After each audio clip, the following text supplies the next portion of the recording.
Hi, I'm Jon I'm Sam Atack.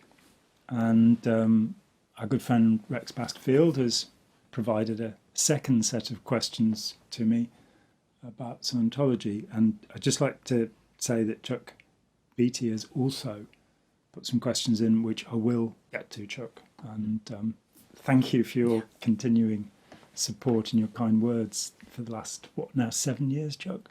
I'm grateful, I really am. You've been very supportive. Okay. Did you recall any past life experiences that seemed real and convincing at the time? I did. Quite early on in Scientology, I did one of the so-called self-analysis lists, and I had a sense of, being in the desert in sweating heat with a little donkey, and I had the sense that this was somehow, back at the time of Jesus or something like that. It was very vivid. After that, they were occasional. I had a sense of being around during the Reign of Terror in France and horrible things going on. And again, it was quite vivid, but not frequently, no. What do you think about them now? The imagination and the memory are both viewed on the same screen in the mind. And we're perfectly capable of imagining something and it feeling more real than reality. They were imaginary experiences. That's that for me. Have you or anyone you know ever checked out a past life recall for verification? I think you'll find it says verification. Oh, yeah, verification. It's not whether it's vertical or not.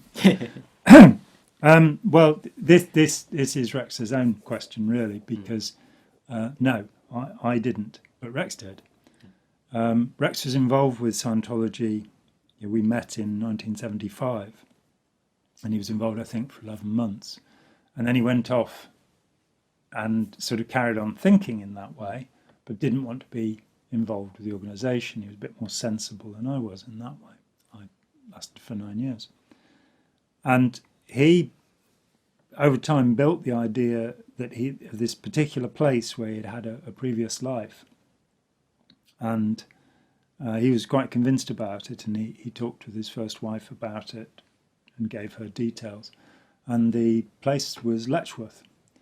And eventually he went there to look, having described the layout of the place and what they find, and it was nothing like. And he also found out that Letchworth was built after the time that he was thinking of, so that one didn't work very well. It is interesting. You would think that with so many thousands of people claiming to have remembered past lives, that they'd be able to, for example, speak in the language that they spoke at that time. There's a fairly pathetic book called Have You Lived Before This Life in Scientology, which is a collection of past life narratives. In the first edition, the people who are being questioned are named, but unfortunately one of them, Cyril Vosper, in 1968, having defected, published a book called The Mindbenders after 14 years of involvement with Scientology. So the names were taken out of the book for later publication because you wouldn't want that.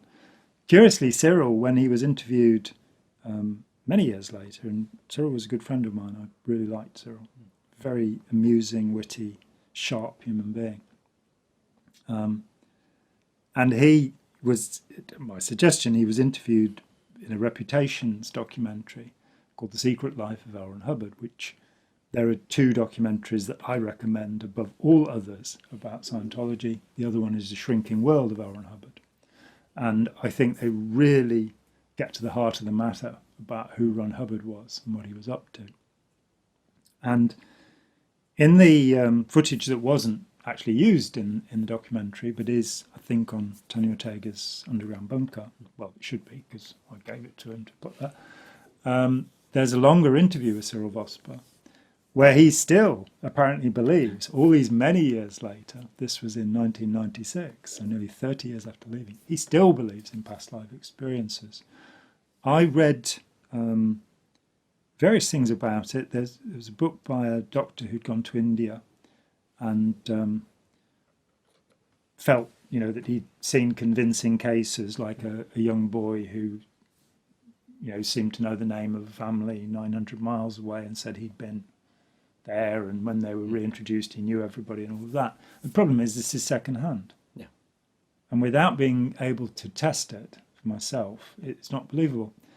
There is the most convincing thing that I've read about reincarnation, and I don't really believe in reincarnation anymore, but the most convincing thing I've read was Arthur Gurdam's book, We Are One Another. Gurdam was a psychiatrist working in Bristol, a psychiatrist and therapist, and he had a client come to him who claimed that she'd been an Albigensian, a Cathar, in the 12th or 13th century, and that she'd been tortured and murdered during the Roman Catholic persecution of the Cathars, which was pretty much a genocide performed under Pope Innocent III. They were wiped out in what's called the Languedoc, which was a country separate from France at that time, around about Toulouse. And he thought, well, she's nuts. And then he had another patient telling him stories about the same area. And he carefully wrote down the names they gave of people. And he then went on holiday to Toulouse. And he found a guy who was, for the first time, translating the inquisitorial records, which had these names in it. Okay. So whether there was any other source for those names is another matter. But he, over time, although he himself said he had no such recollections, several people came to him that claimed to have been Cathars, Albigensians. A very, very interesting set of religious beliefs, by the way. They allowed women to be priests, they were vegetarian, and to be a priest you had to be perfect, a parfait, so you had to actually act in a good way, whereas the Catholic Church, it's called donatism, donatism, the idea that to give the sacrament you must be perfect. No, if you've been consecrated as a priest, even if you are a wicked, horrible person, the host when you bless it is still the body of Jesus and the blood of Jesus. Cathars said, no, you've got to be a good person, and that's all there is to it, a parfait. But he became convinced, and his book is the most convincing account I've seen. But again, there would be ways of tricking that. So I think it's important for me to say that I don't care, that I'm a follower of Jiangsu in this regard, that it is now that matters. Where I came from before I was born, where I go after I die, I don't know, and it really doesn't bother me. It's great to be alive, and why worry about the rest? As long as your tummy isn't hurting and you've got enough to eat, and your friends are nice to you, and your children like you. That's probably the most important thing. You do like me, don't you? Yeah. Next question. Have you or anyone you know ever gone onto the future track and correctly predicted an event? That one is a simple answer. No. There are probabilities that we can guess at, and I didn't guess that I'd need a load of toilet roll, but I did guess I'd need antiseptic wipes as soon as I heard about the coronavirus. So we can predict from the information we have, and we can sometimes guess right. But when you try and test that, if you put it into a scientific set, then people's predictions are pretty weak. Yeah. I don't think that either the Rhine Institute in the 30s or the Stanford Research Institute, so-called, with Puthoff and Targ, proved anything at all. And I have been through, what they reported in some detail.